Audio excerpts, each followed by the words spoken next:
మీ business ఏదైనా మీ ఊర్లో promotion చేయాలంటే అది సుమన్ టీవీతోనే సాధ్యం. ఇప్పుడే సంప్రదించండి.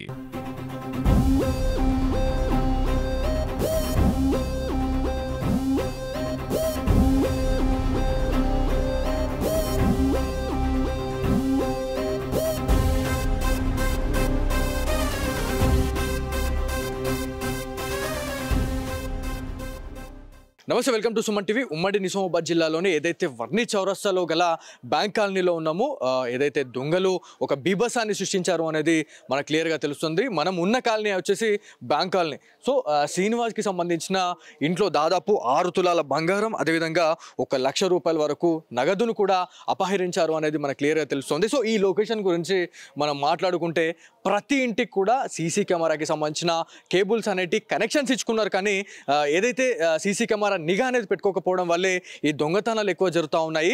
నిన్న ఎవరైతే దొంగతనానికి వచ్చిన తర్వాత ఎవరైతే దుండగుడు ఉన్నాడో ఈజీగా దొంగతనం చేసుకొని తన పని తాను చేసుకొని వెళ్ళిపోయాడు అనేది క్లియర్గా తెలుస్తుంది. సో సీసీ కెమెరా నిఘాలో ఎక్కడ కూడా పడలేదు. సో దొంగతనం జరిగిన తీరును అయితే చూపించే ప్రయత్నం అయితే చేద్దాము. సో ఇక్కడ ఏ ఇంటిని చూసినా కూడా సేమ్ అదే సిచ్యువేషన్ ఉంది. ఇక్కడ బ్యాక్ సైడ్ కనిపిస్తూ ఉంది. ఒకటి కనెక్షన్ తీసుకొని పెట్టుకున్నారు, కాకపోతే సీసీ కెమెరా సెటప్ అయితే పెట్టుకోలేదు అనేది మనకి తెలుస్తూ ఉంది. సో ప్రతి ఇంటికి ఈ నుంచి ఆడదాకా ప్యాన్ చేస్తే ఈ నుంచి ఆడదాకా ప్రతి దగ్గర కూడా అదే సిచ్యువేషన్ ఉంది.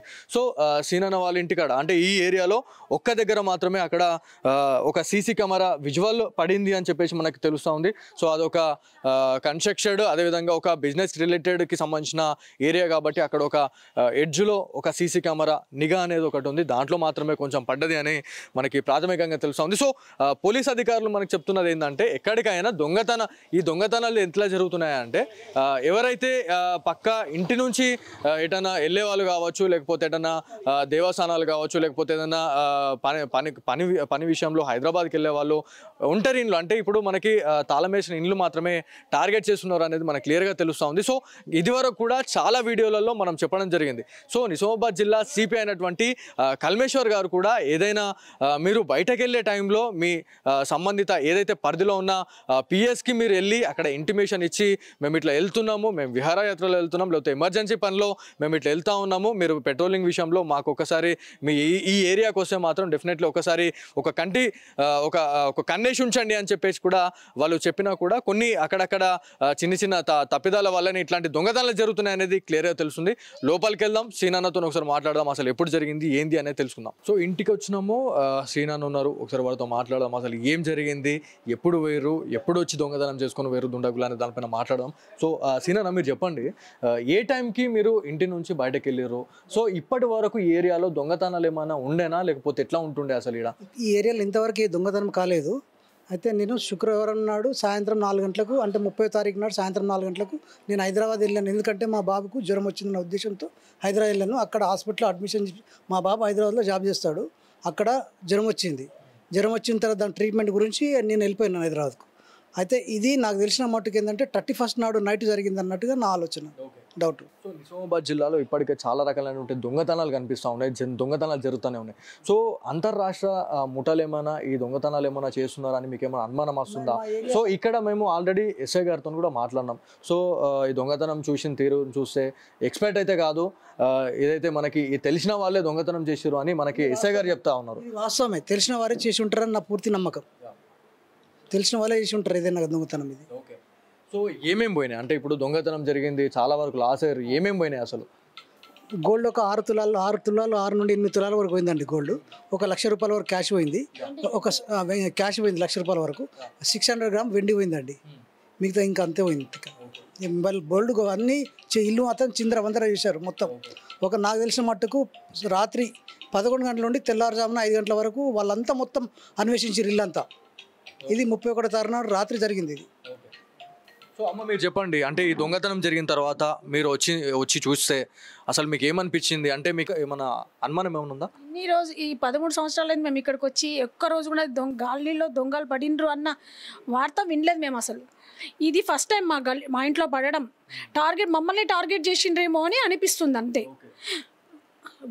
గోల్డ్ పోయింది, వెండి పోయింది, డబ్బులు పోయినాయి.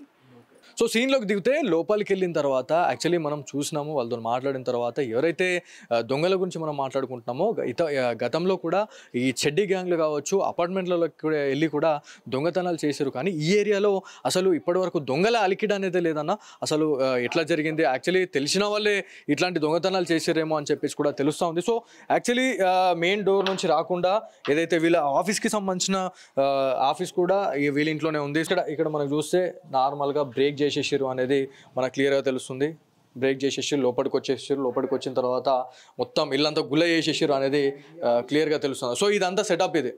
సో అన్న మీరు ఏం చేస్తారు అసలు? యాక్చువల్లీ ఇంట్లోనే మీకు ఆఫీస్ ఉంది అంటే ఏం చేస్తారు మీరు? ట్యాక్స్ అడ్వకేట్ అండి. జిఎస్టీ అండ్ ఇన్కమ్ ట్యాక్స్ రెండు చూస్తాను నేను గత 15 సంవత్సరాల నుండి ఈ ప్రాక్టీస్లో ఉన్నాను.